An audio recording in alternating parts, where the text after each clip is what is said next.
करना था वो किया, तो मुझे तब पता चला कि रिपोर्टरों को भी पुलिस ने मारना स्टार्ट कर दिया कि रिपोर्ट नहीं करोगे। तब औरतों के ऊपर बहुत तशद्दुद हो रहा था कैंट के अंदर।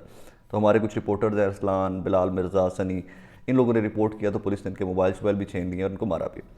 मैं 12 बजे दोबारा फील्ड में निकला हूँ जी। फिर 12 बजे सबसे पहले मैं गया हूँ लिबर्टी मार्केट।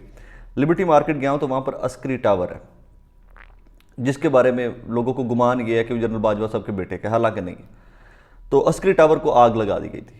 एक और चीज़ इसमें काबिले वो नोट करने के काबिल है नाजरीन, कि जहाँ जहाँ पर अस्करी का लफ्ज़ कहीं अटैच हुआ है ना, कोई बिल्डिंग के साथ, किसी जगह के साथ, किसी कारोबार के साथ, लोगों ने वहाँ पर बहुत गुस्सा निकाला है। वैसे एज सच लोगों ने किसी चीज़ को नुकसान नहीं ज़्यादा पहुँचाया। इसके ऊपर मैं आगे बाद में आता हूँ कि वो कौन लोग हो सकते हैं या कौन लोग थे। अस्करी टावर जल रहा था, अस्करी बैंक पूरा जला दिया गया था, 1122 की गाड़ियों को नहीं आने दिया जा रहा था कि आप अंदर भी नहीं आ सकते, क्योंकि इन लोगों को ये था कि 1122 की गाड़ियों के साथ पुलिस ने आना है और हम पे तशद्दुद करना और शेयरिंग करना स्टार्ट कर दी। और वही एग्जैक्टली यही हुआ कि 1122 की गाड़ियाँ आई हैं, तो उनके साथ ही पुलिस ने पुश बैक करके पुलिस वहाँ पर लिबर्टी में दाखिल हुई है और उससे एहतजाज के बाद वहाँ पर मार धाड़ स्टार्ट हो गई और लोग, पुलिस वाले भागे हैं। मैंने वह खुद विटनेस किया, रिकॉर्ड किया हुआ, पुलिस भागती जा रही है, फिर पुलिस शेयरिंग करती वापस आ रही है, फायरिंग हुई है एंड एवरीथिंग। अच्छा, कोर कमांडर हाउस के अंदर जो मैं तब तक चला गया हुआ था, उसके बाद वहाँ पर कुछ शहादतें हुई हैं, हलाकतें हुई हैं, उसके लिए जो लफ्ज़ आप लोगों को अप्रोप्रिएट लगे वो इस्तेमाल कीजिएगा। वहाँ पर कुछ बच्चे हैं, उनके ऊपर डायरेक्ट फायरिंग हुई है और वो बच्चे जान धो बैठे हैं, जान से हाथ धो बैठे हैं। उनके ऊपर जितना अफसोस किया जा सके वो कम है, क्योंकि कल रात को जब मैंने फुटेज देखी है तो मैं पूरी रात से अब तक मैं शौक में हूँ कि वो बच्चा घर से माँ बाप को क्या बता कर निकला होगा, मैं किस काम के लिए जा रहा हूँ, और वो बच्चे की लाश जब वापस आएगी। मैं मैंने इससे कि पूरा मुल्क जल रहा है, तो मैंने विटनेस किया कि पूरा मुल्क इस टाइम जल रहा था। नाज़रीन, जब मैं वापस आ रहा था तो 10 से 12 गाड़ियाँ पुलिस की मैंने खुद जली हुई कैंट के एरिया में देखी हैं। कोर कमांडर हाउस जना, उसके इर्द गिर्द में पुलिस की गाड़ियाँ जली हुई देखी हैं मैंने, लिफ्टर जले हुए देखे हैं मैंने, बिल्डिंग्स को आग लगी हुई देखी है मैंने इस तरह के मनाजिर खुदा की कसम उठा के कहता हूँ अपने जर्नलिस्टिक करियर के अंदर पहले इससे कभी विटनेस नहीं किए। मैंने लोग सहमे हुए देखे हैं, मैंने लोग पागल हुए देखे हैं गुस्से से। बहरहाल वापस लिबर्टी पे आ जाते हैं। बहुत पुलिस थी तब, जब लिबर्टी वाला मामला था तो मेन बुली वार्ड के ऊपर बहुत ज़्यादा पुलिस थी। मुझे तभी वहीं पर बताया गया कि फ़ोन पे बताया गया हमें, जो मेरे साथ दोस्त थे असाम, हाशमी साहब, ये तमाम लोग मेरे साथ मौजूद थे, इन्होंने बताया कि जी कैंट में अभी भी बहुत ज़्यादा शेयरिंग हो रही है। हम लोग वहाँ से दोबारा निकले हैं, हम लोग कैंट चले गए हैं। तो गिरजा चौक से पहले ही तब तक जिना उसको खाली करवा के जो प्रोटेस्ट कर रहे थे लोग, इनको गिरजा चौक से पीछे पुश कर दिया हुआ था पुलिस ने, वाटर कैनन इस्तेमाल करते हुए, टीयर गैस इस्तेमाल करते हुए, एक्सक्यूज़ मी।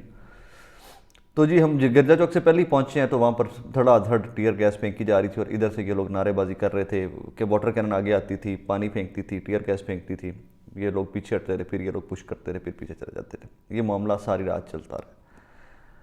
ये तो था मामला मार धाड़ का, ये तो मामला था तशद्दुद का जो सारी रात होता रहा। अब ये हुआ क्यों है, सवाल ये है क्योंकि आज असद उमर साहब की स्टेटमेंट आ गई कि आज का हमने एहतजाज जो है वो पोस्टपोन कर दिया है, क्योंकि जो कल हुआ है बड़े शहरों के अंदर, हमें उसके ऊपर बहुत अफसोस है। ये क्यों हुआ है? क्या आपने सोचा इसके ऊपर? कल से लोग बहुत इसके ऊपर जज्बाती हुए हैं। मुझे भी लोग कह रहे थे साकिब भी आप ज्यादती कर रहे हैं, आप क्यों रोक रहे हैं, आग लगाने देखिए, करने दे, वो कर दे। मुझे अगला नज़र आ रहा था कि आगे क्या होने जा रहा है। ये इमलाक जिनको आपने आग लगाया, ये पाकिस्तान की इमलाक थी, ये रियासती इमलाक थी, ये किसी के बाप की इमलाक नहीं थी। ये आप जिस कोर कमांडर हाउस को आपने आग लगाई थी वो भी कल को टैक्स पेयर मनी से ही रिपेयर होना है, वो आपका मेरे पैसों से, वो क्योंकि रियासत की प्रॉपर्टी थी, वो किसी की ज़ाती प्रॉपर्टी नहीं थी। एक चीज़। नंबर 2, दुनिया का कोई भी कानून आपको मुझे ये इजाज़त नहीं देता कि हम बगैर किसी के इजाज़त के घर में घुस जाएं। जब परवेज़ इलाही साहब के घर में घुसे थे, इमरान खान साहब के घर में घुसे थे, पूरी दुनिया ने लान तान की थी पुलिस के ऊपर, पूरी दुनिया ने लान तान की थी, क्योंकि दैट वाज रॉन्ग, इमोरल था, अनएथिकल था, लॉलेसनेस का वो सारा प्रोपेगेंडा था एंड एवरीथिंग। इसी तरह आप लोगों को भी आपकी लीडरशिप ने आज कह दिया कि कुछ शरपसंद अनासिर हैं जिनकी वजह से ये सारा कुछ किया गया। जी हाँ, मैं विटनेस भी हूँ शरपसंद अनासिर का। कल बहुत सारे लोग इस तरह के थे जो लग रहा था कि तहरीक इंसाफ के लोग नहीं हैं, वो इश्तियाल दिलाते थे और तहरीक इंसाफ की बेवकूफ़ से कुछ बच्चे जो छोटे छोटे और कुछ ख़वातीन जो इमोशनल हुई हुई थी, वो पागल होकर ये सारी हरकतों के अंदर इन्वॉल्व होती गई। अब मैं वो कुछ फुटेजेस मेरे पास पड़ी हुई हैं, कभी वक्त आएगा जब हालात ठीक हो जाएंगे तो मैं वो फुटेजेस आप लोगों के साथ शेयर करूंगा कि बड़े पढ़े लिखे लोग जिनका मैं समझता रहा कि डॉक्टर्स हैं, इंजीनियर हैं, वो पागल हुए थे कल यार वहाँ पे। इवन मैंने वो खातून को एक को रोकने की कोशिश की, मैं कहा बीबी नहीं करें, you have no idea what you are doing, आप इन बच्चों को इश्तियाल दिला रही हैं, आपको तो शायद कल को ज़मानतें मिल जाएंगी, छोटे बच्चों को ज़मानतें भी नहीं मिलनी।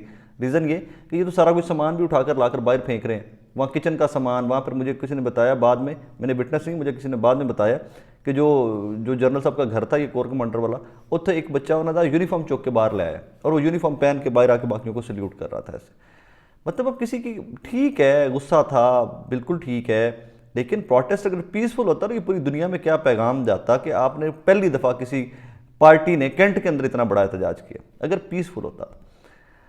लेकिन इसमें उकसाने वाले लोग बहुत ज़्यादा थे। Yes I agree to that कि बहुत सारे फैक्टर्स इस तरह के थे जो तहरीक इंसाफ के नहीं थे, तहरीक इंसाफ को ट्रैप किया गया और तहरीक इंसाफ ट्रैप हुई है इस सारे बकवास के अंदर। जब आपको ज़ीरो रेजिस्टेंस मिली है, जब आप चलते जा रहे हैं, तो यकीन मानिए प्रोटेस्ट इतना बड़ा नहीं था कि अगर ये कैंट की मैनेजमेंट और लाहौर की पुलिस रोकना चाहती तो रोक नहीं सकती थी। रोक सकती थी, मारधाड़ वहाँ पर भी हो सकती थी, जो मारधाड़ फिर जहाँ उसके बाहर हुई है वही मारधाड़ यहाँ पर भी हो सकती थी, लेकिन उन्होंने रोका नहीं है आपको, क्योंकि उन्होंने आपको ट्रैप किया है। उन्होंने आपको सीधी इजाज़त दी है ताकि ये मुकदमे तमाम के तमाम बन सकें, ताकि पार्टी को मजीद क्रश किया जा सके, ताकि इन सारी FIR इमरान खान साहब के ऊपर दी जा सके, और दी जाएंगी, आप देखेंगे आगे चल के। लेकिन लोगों को समझ नहीं थी, लोगों को पता नहीं था एट दैट टाइम कि वो क्या कर रहे हैं। और फिर लीडरलेस पार्टी, कल एक चीज़ साबित होगी, मैं पहले से भी इस चीज़ के ऊपर कायल था कि पाकिस्तान तहरीक इंसाफ का मतलब इमरान खान है, बस। उसके बाद सब ये भेड़ बकरियाँ हैं, ये जो बाकी लीडरशिप है ना इनकी, कल कोई बंदा नज़र नहीं आया कि सब भाग गए हुए थे। अगर तुम लोग लीडर हो, फ्रंट फुट से लीड करते, अवाम को सही रास्ते पे रखते, कंट्रोल में रखते।